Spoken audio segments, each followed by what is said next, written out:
One of the things here, interference, I'm going to talk about briefly after I go through this. So interference, there are two types of interference: constructive interference and destructive interference. Constructive means to build, right? To build on things. So here we have two waves. They have the same frequency.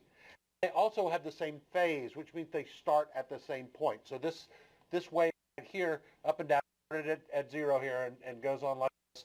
And this one also the same, which means the crest here and the crest here occur at the same time. So they add.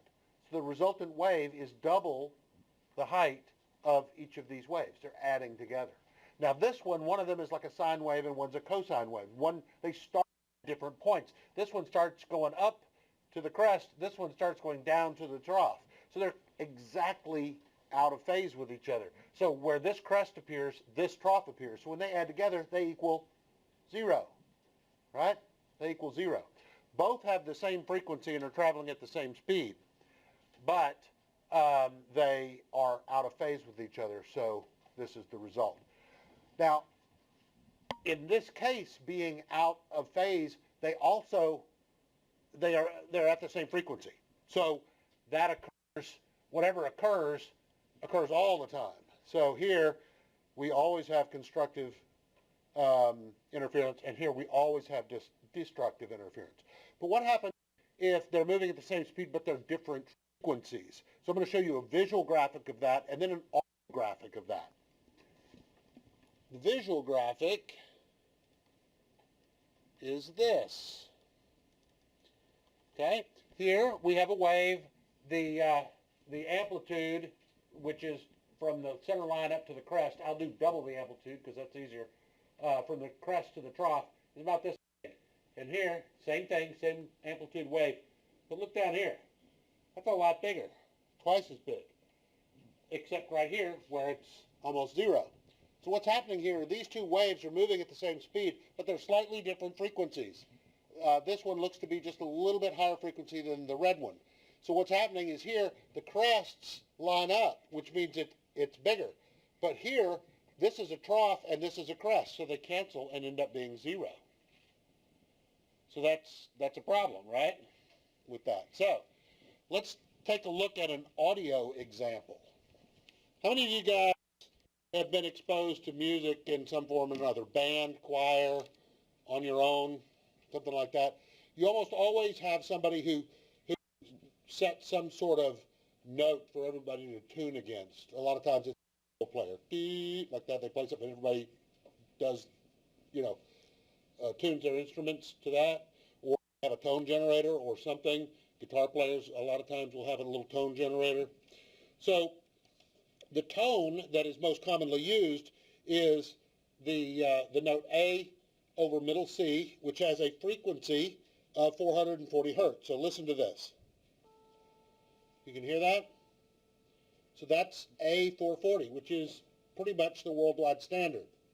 Not quite, pretty close. It wasn't always that way. It became the worldwide standard in 1955.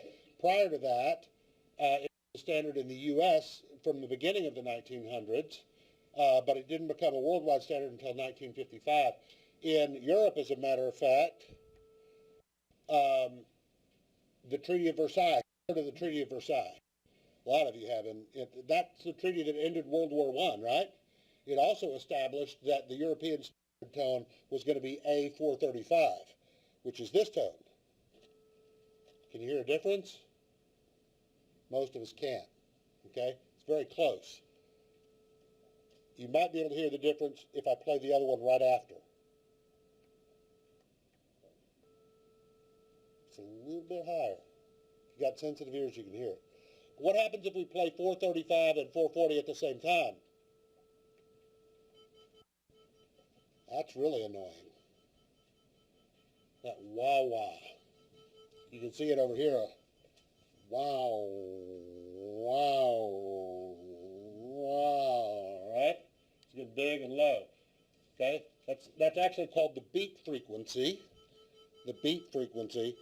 and that's because those notes are just a little bit off from each other.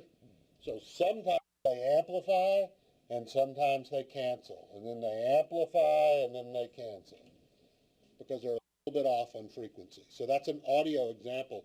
That's what happens when instruments are out of tune, too. That's why it sounds weird when some instruments in the band are playing and they're out of tune. Okay? Just a small difference can make that sound in the resulting music. Okay? So that's constructive and destructive interference. Your picture only shows you the example of two frequencies that are the same but are off by a little bit. So it's either all constructive or all destructive. But it can be both. Okay? Here, when the frequencies are different, sometimes they add and sometimes they cancel. And if you look carefully here, you can see when they add, two crests are in the same position. And when they cancel, we have a crest lined up with a trough. Right?